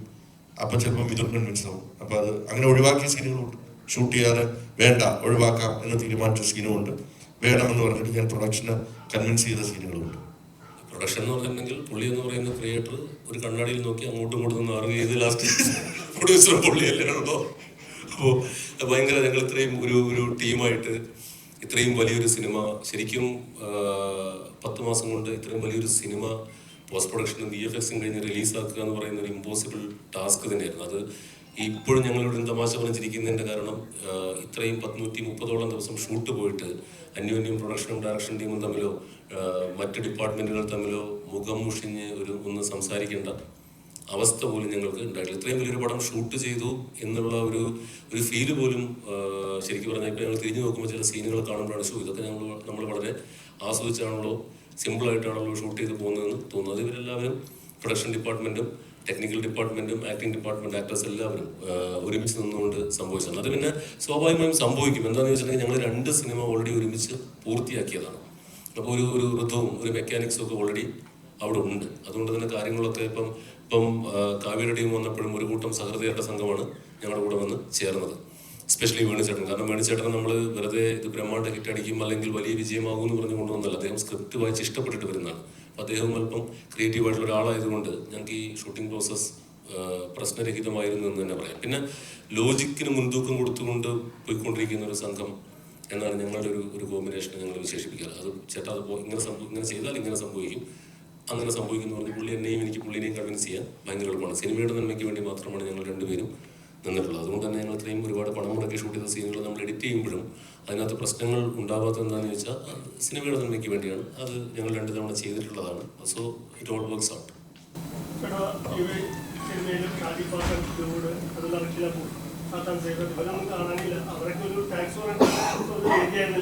അതെ അതെ, അത് നേരത്തെ പറഞ്ഞ പോലെ ഡ്യൂഡ് ഇലക്ഷൻ തിരഞ്ഞെടുപ്പ് അങ്ങനെ ചെറിയ പുള്ളിൻ്റെ പരിപാടിയൊക്കെ ആയിട്ട് പോയി. ജയേട്ടൻ 1-2 സിനിമകളുടെ വർക്കുമായിട്ട് പോയി. സാത്താൻ സീവറിൻ്റെ വീട്ടിൽ പോയി വീട്ടുകാരെ സിനിമ കാണിക്കട്ടെ എന്ന് പറഞ്ഞു പോയി. അറക്കലബു ഭരതനാട്യത്തിൻ്റെ പ്രൊമോഷനുമായിട്ട് പോയി. അദ്ദേഹം തിരക്കുള്ള ആളാണ്. ഇന്ത്യൻ ചേട്ടൻ ഖലീഫയുടെ ഷൂട്ടിൽ നിൽക്കുന്നു. ലാസ്റ്റ് കറങ്ങി തിരിച്ച് ഞങ്ങൾ ഇത്രയും പേരെ ഒരു ആക്ടറിനെ ഹോൾഡ് ചെയ്യുന്നതിന് ഒരു പരിധിയുണ്ട്. സത്യം, അതാണ് അതിൻ്റെ ലോജിക്ക്. അതായത് അവര് എല്ലാവരും ഈ സിനിമയുടെ റിലീസിന് 10 ദിവസം മുമ്പ് മുതൽ റോഡിൽ ഇന്റർവ്യൂസ് കാര്യങ്ങൾ ഒക്കെ ആയിട്ട്, പിന്നെ തിയേറ്റർ വിസിറ്റ്സ്, കഴിഞ്ഞ ഇന്നലെ രാത്രി വരെ അവർ എല്ലാവരും കാലിക്കറ്റ്. ഇത് ആക്ച്വലി ഞങ്ങൾ 2 പേരും മാത്രം വരാമെന്ന് പറഞ്ഞു. പക്ഷെ ഇവിടെ വന്നിരിക്കുന്ന എല്ലാവരോടും ഞങ്ങൾ വീണ്ടും ഉണ്ണിയൊക്കെ ഷൂട്ട് ചെയ്യാത്ത ദിവസം പോലും സെറ്റിൽ വരുന്നതിന് നീ ഉണ്ണിയെടുത്ത് നീ വീട്ടിൽ പോടാന്ന് പറഞ്ഞുകൊണ്ടി വരും. അപ്പോൾ ഇനിയിപ്പോൾ നമ്മളൊരു സക്സസ് മീറ്റ് നമുക്ക് എല്ലാവരും, അതെ ഡെഫിനറ്റ്ലി നമുക്ക് എന്തായാലും ഇതിനൊരു സക്സസ് മീറ്റ് ഉണ്ടാവുമല്ലോ, ഒരു സെലിബ്രേഷൻ ഉണ്ടാവും. അന്ന് നമ്മളെല്ലാവരും ഒരുമിച്ച് നമുക്ക് മീഡിയനെ കാണുന്നതായിരിക്കും. ആട് 1-ലുണ്ടായിരുന്ന ചെമ്പൻ ചേട്ടൻ ആട് 2-ലില്ല, ആട് 2-ലുണ്ടായിരുന്ന ബൈജു ചേട്ടൻ ആട് 3-ലില്ല. അപ്പൊ അധികമായാലും അമൃതം വിഷം എന്ന് പറയുന്ന പോലെ ഇന്റൻഷനലി എടുത്തൊരു തീരുമാനമായിരുന്നു. അല്ല, സ്ക്രിപ്റ്റിന്റെ ഒരു പോക്ക് വെച്ചിട്ട് ഞാനങ്ങനെ അധികമായാലും അമൃതം വിഷം എന്ന് പറഞ്ഞാൽ ഒരു കുറച്ചല്ലേ ഉണ്ടായിരുന്നുള്ളൂ അതിനകത്ത്. അതല്ല കേട്ടോ, സ്ക്രിപ്റ്റ് നമ്മൾ എഴുതി വന്നപ്പം അങ്ങനെ ഒരു സാധ്യത ഇല്ലാതിരുന്നതുകൊണ്ടാണ്. ഇതിനകത്ത് ആട് 2-ല് ചെമ്മൻചാണ്ടിൻ്റെ ക്യാരക്ടറിനെ ഉൾക്കൊള്ളിക്കാൻ ശ്രമിച്ചു, പക്ഷെ നടന്നില്ല. കാരണം കഥ വേറെ ഇന്നലെ ചേട്ടൻ തന്നെ കുറച്ചേ ഉണ്ടായിരുന്നുള്ളൂ. പിന്നെ ആട് 3 ആയപ്പോഴത്തേക്കും നമ്മൾ വേറെ വഴിക്ക് പോയി. അപ്പോൾ അങ്ങനെ സംഭവിച്ചതാണ്. പിന്നെ ബൈജുവേട്ടൻ്റെ ഉതുപ്പച്ചായൻ എന്ന് പറയുന്ന ക്യാരക്ടറിനെ അത് സ്റ്റെല്ല ആട് 2-ലുണ്ടായിരുന്നപ്പം അങ്ങനെ ഒരു ട്രാക്ക് നമ്മൾ പിടിച്ചതായിരുന്നു. അത് പോസിബിലിറ്റീസ് ഇല്ലാതിരുന്നുകൊണ്ടാണ്. അല്ല നമ്മൾ ആരെയും മനഃപൂർവ്വം എഴുതി വരുമ്പോൾ നമുക്ക് കുറേ കഥാപാത്രങ്ങളെ ഇൻക്ലൂഡ് ചെയ്യിക്കാൻ പറ്റാതെ പോകും. എഴുത്ത് പൂർത്തിയായ ശേഷം വായിച്ചു നോക്കുമ്പോഴാണ് അയ്യോ ഇന്ന ആൾക്കാരില്ലല്ലോ എന്ന് ഞാൻ ചിലപ്പോൾ ആലോചിക്കാറുള്ളത്. ഇനി പറയാൻ പറ്റില്ല, അടുത്തൊരു എപ്പിക് കൺക്ലൂഷൻ വരുമ്പോൾ ഇവരെല്ലാവരും ചിലപ്പം ഇവരെല്ലാവരുടെയും, കാരണം നമ്മുടെ ഫ്രാഞ്ചൈസ് തുടങ്ങുമ്പോൾ ആളുകളല്ലേ, എല്ലാവർക്കും ഒരു കൺക്ലൂഷൻ കൊടുക്കണം എന്നാണ് ആഗ്രഹം. അതും ഇനി സ്ക്രിപ്റ്റ് എഴുതി വരുമ്പോൾ ചിലപ്പം എന്താവുമെന്ന് പറയാൻ പറ്റില്ല. ഫയൽ ട്രിമ്മിങ് എല്ലാം കൂടെ കഴിഞ്ഞ് വരുമ്പോഴത്തേക്കും എന്താവുമെന്ന് പറയാൻ പറ്റില്ല. പക്ഷേ ആഗ്രഹങ്ങൾ എല്ലാവരെയും ഒന്ന് കാണിച്ചു പോകണമെന്നൊരു ആഗ്രഹമുണ്ട്. എഞ്ചിനീയറാണ്, പിന്നെ ഇതിലേക്ക് ഷമീറാണ്, ഒരു ബുദ്ധിയില്ലാത്ത ബുദ്ധിയുള്ളതാണ്. അപ്പോൾ എഴുതി വന്നു കഴിഞ്ഞപ്പോൾ അങ്ങനെ ഒരു മാറ്റം വന്നത് എന്തുകൊണ്ടാണ്? ഇല്ല, പുള്ളി ബുദ്ധി ഉണ്ടായിരുന്നെങ്കിൽ അത് പറയാനും പറ്റില്ല. അതാണ് പറയുന്നത്. പബ്ലിക്ക് ബുദ്ധി ഉണ്ടായിരുന്നെങ്കിൽ ഞാൻ പറഞ്ഞു വന്നപ്പോഴേ നിർത്തിയത്. പിന്നെ സ്പോയിലർ ആവുന്നുള്ളത് കൊണ്ട് ഞാൻ നിർത്തുന്നില്ല. ഇപ്പം നിങ്ങൾ ബുദ്ധിയില്ലെന്ന് ആരാ പറഞ്ഞത്? വൻ ബുദ്ധിയുണ്ട്. പഠിച്ച് SA സെലക്ഷന് പോയി എന്നിട്ട് SA ആളാണ്. അയ്യോ, വെറുതെ പോലീസിൽ കയറാൻ പറ്റുമോ? ബുദ്ധിയുണ്ട്. എന്തൊരു ബുദ്ധിയാന്നുള്ളതാണ് ചോദ്യം. അപ്പോൾ ശരിക്കും ഇത് ഇപ്പോൾ എല്ലാവരും ചോദിക്കുന്നു. ഇപ്പം ആടിനെ ഇപ്പം സിനിമ കഴിഞ്ഞപ്പോൾ ചേട്ടാ പെട്ടെന്ന് തീർന്നു പോയി സിനിമ കണ്ട്, ആ ക്രോസ് ഓവർ കഴിഞ്ഞ് പെട്ടെന്ന് തീർന്നു പോയി സിനിമ. പിന്നെ ഫസ്റ്റ് ഹാഫിന് കുറച്ച് ലെങ്ത് കൂടി, അങ്ങനെയൊക്കെ ഒരു ക്രിയാത്മക വിമർശനങ്ങൾ വന്നിട്ടുണ്ടായിരുന്നു. വിചാരിച്ച സിനിമയല്ല, ഞങ്ങൾ ആട് 2 പ്രതീക്ഷിച്ചാണ് വന്നത്. അപ്പം ആദ്യമേ ഞങ്ങൾ പറഞ്ഞിരുന്നു ആട് 2 പോലൊരു സിനിമയല്ല, കാലഘട്ടത്തിന് ആവശ്യമായ മാറ്റങ്ങൾ വരുത്തിക്കൊണ്ടുവരുന്ന ഒരു സിനിമയാണ്, എപ്പിക് ഫാൻറ്റസിയിലേക്ക് മാറുകയാണ് എന്നൊക്കെ പറഞ്ഞിരുന്നു. പെട്ടെന്ന് അവസാനിച്ചതും ഈ ഫസ്റ്റ് ഹാഫിൽ നിങ്ങൾ ലെങ്ത് കൂടിപ്പോയി എന്ന് പറയുന്നതും ഇനിയാണ് ആക്ച്വലി സിനിമ തുടങ്ങുന്നത്. ശരിക്കും ഞാൻ മനസ്സിൽ കണ്ട ഒരു സിനിമയുടെ ഇൻ്റർവെൽ വരെയുള്ള ഭാഗം, എൻ്റെ മനസ്സിൽ ഇൻ്റർവെൽ വരെയുള്ള ഭാഗം കഴിഞ്ഞതിന് ശേഷം നമ്മൾ തമ്മിൽ സംസാരിക്കുകയാണ്. ഇപ്പോൾ ശരിക്കും സിനിമ ഇൻ്റർവെല്ലായിട്ടേ ഉള്ളൂ. കാരണം കഥ പകുതിക്കല്ലേ നിൽക്കുന്നത്. ഇനിയാണ് ശരിക്കും നമ്മുടെ ഇതുവരെ വേൾഡ് ബിൽഡിങ്ങും അതിൻ്റെ പ്രിമൈസ് ബിൽഡിങ്ങും നമ്മൾ ഇഷ്യൂവും പറഞ്ഞു വെക്കലുമാണ് നടന്നിട്ടുള്ളത്. ഇനിയാണ് ആക്ച്വലി ശരിക്കും സിനിമ തുടങ്ങുന്നത്. ശരിക്കും സിനിമ പകുതിയായിട്ടേ ഉള്ളൂ. അതുകൊണ്ടാണ് നമ്മൾ പാർട്ട് 1 എന്ന് പറഞ്ഞ് അബ്രപ്റ്റായിട്ട് നമ്മൾ നിർത്തിയത്.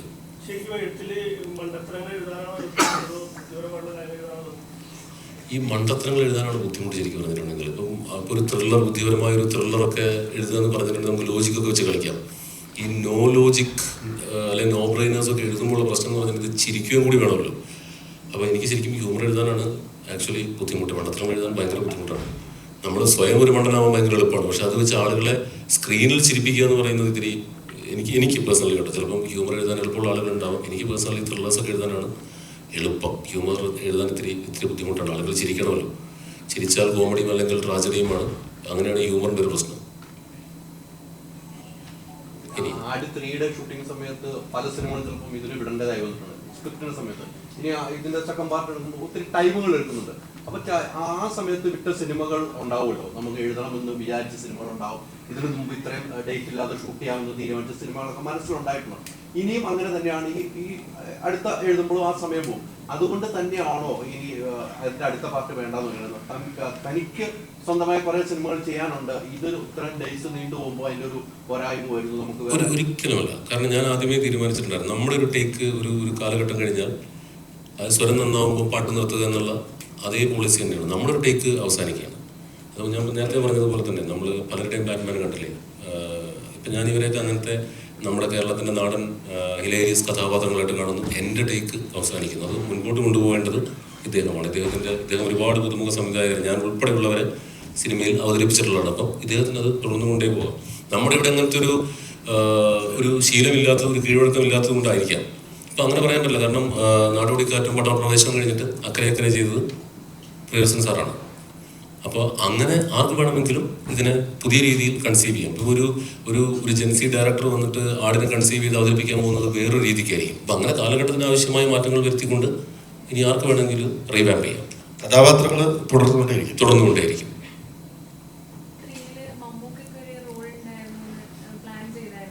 ചെറിയ ആലോചന ഉണ്ടായിരുന്നു.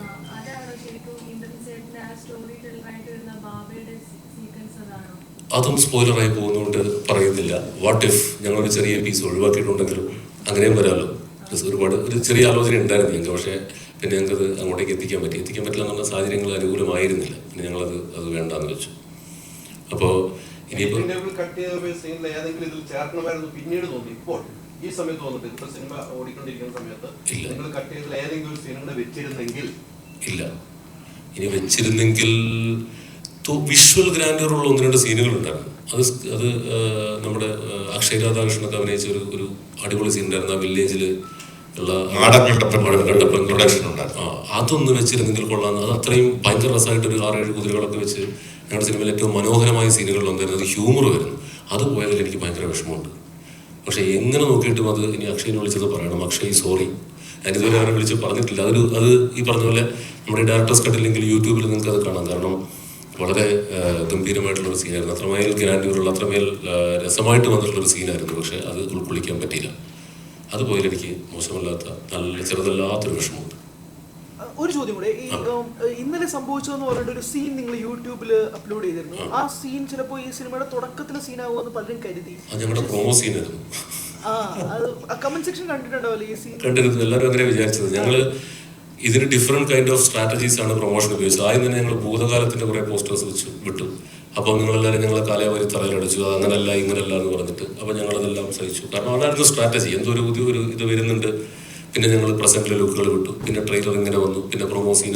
അങ്ങനെ ഒരു ബോധപൂർവമായ ഒരു ഡിഫറെൻ്റ് ആയിട്ടുള്ളൊരു സ്ട്രാറ്റജി ആയിരുന്നു നമ്മൾ ഇതിൻ്റെ പ്രൊമോഷനിൽ പ്രയോഗിച്ചത്. അത് ആ പോസ്റ്റർ വിട്ടതിൽ തൊട്ട് തുടങ്ങി. പിന്നെ ഇനിയിപ്പം ആ സീൻ കണ്ടതുകൊണ്ട് ആട് 4 വരുമ്പോഴത്തേക്കും അറക്കലബുവിൻ്റെ കൺക്ലൂഷൻ എന്തായിരിക്കും നിങ്ങൾക്ക് ഊഹിക്കാവുന്നുള്ളൂ. 2 തവണ പുള്ളി തല്ലി മേടിച്ച് കഴിഞ്ഞു. അദ്ദേഹം തിരിച്ചടിച്ചിരിക്കും. അതായിരിക്കും പുള്ളിയുടെ ക്യാരക്ടർ കൊടുക്കാൻ പോകുന്ന ക്ലോഷർ. കൈവെട്ടിയില്ലെങ്കിൽ അറ്റ്ലീസ്റ്റ് തിരിച്ചെങ്കിലും അടിച്ചിരിക്കും. അതാണ് പുള്ളിക്ക് കൊടുക്കാവുന്ന ക്ലോഷർ. ഈ സിനിമ 82 കോടി നേടിക്കഴിഞ്ഞപ്പോൾ വിജയബാബു തോന്നുന്നുണ്ട് ഒറ്റയ്ക്ക് ചെയ്താൽ മതിയായിരുന്നു. എന്തിന് ഹാട്ടക്കാന്ന് ചാവാലോ ഷൂട്ടിനിടയ്ക്ക്. ഇത് എന്നെ കൊണ്ട് കൂട്ടിയാൽ കൂടില്ല എന്ന് ഉറപ്പുള്ളത് കൊണ്ടല്ലേ ഞാൻ ഒരു വേണിച്ചേട്ടനൊരു പാട്ടറിനെ എടുക്കുന്നത്. ഇതൊരിക്കലും ഇതിൻ്റെ മാഗ്നിറ്റ്യൂഡ് എനിക്ക് ഒറ്റയ്ക്ക് എടുക്കാൻ പറ്റുമായിരുന്നില്ല. എനിക്കതിലൊരു സന്തോഷമുള്ളത് വേണിച്ചേട്ടനെ പോലെ നല്ല മനസ്സുള്ള ഒരു ആളുടെ കൂടെ ഇത് ചെയ്തല്ലോ. അല്ലാതെ ഒരു ബോംബെ സ്റ്റുഡിയോ ആയിട്ട് ഞാൻ ടൈപ്പ് ചെയ്തില്ലല്ലോ എന്നുള്ളതിൻ്റെ ഒരു സന്തോഷമാണ് കൂടുതൽ.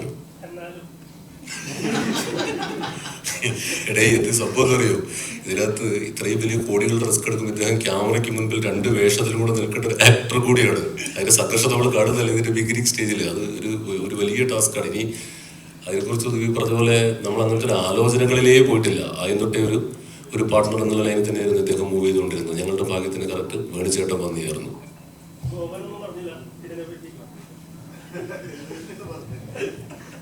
അടുത്ത മേടിച്ചോട്ടം ഉണ്ടാവുമല്ലോ. ആടിന്റെ സ്ക്രിപ്റ്റ് നമ്മൾ കൊടുക്കുമ്പോൾ തന്നെ അദ്ദേഹത്തിന് ഈ പകുതിയായ സ്ക്രിപ്റ്റാണ് പുള്ളിക്ക് കൊടുത്തത്. നമ്മൾ 2 പാർട്ട് ഫിലിം എന്ന് പറഞ്ഞുകൊണ്ട് തന്നെയാണ് സംസാരിക്കുന്നത്. എന്താ സംശയം? എന്തൊരു കുത്തിത്തിരിപ്പൊക്കെ സൈഡിൽ ഇരുന്നുണ്ട്. ആ സീൻ കെട്ടുകളെ കട്ട് ചെയ്തവരെ ഞാൻ പറഞ്ഞതാണ്. അപ്പൊ എല്ലാവർക്കും ഒരുപാട് നന്ദി ഇവിടെ വന്നതിനും. ഇനി നമുക്ക് എല്ലാവർക്കും ഇതിന്റെ സക്സസ് സെലിബ്രേഷന് നമുക്ക് ഒരുമിച്ച് കൂടാം.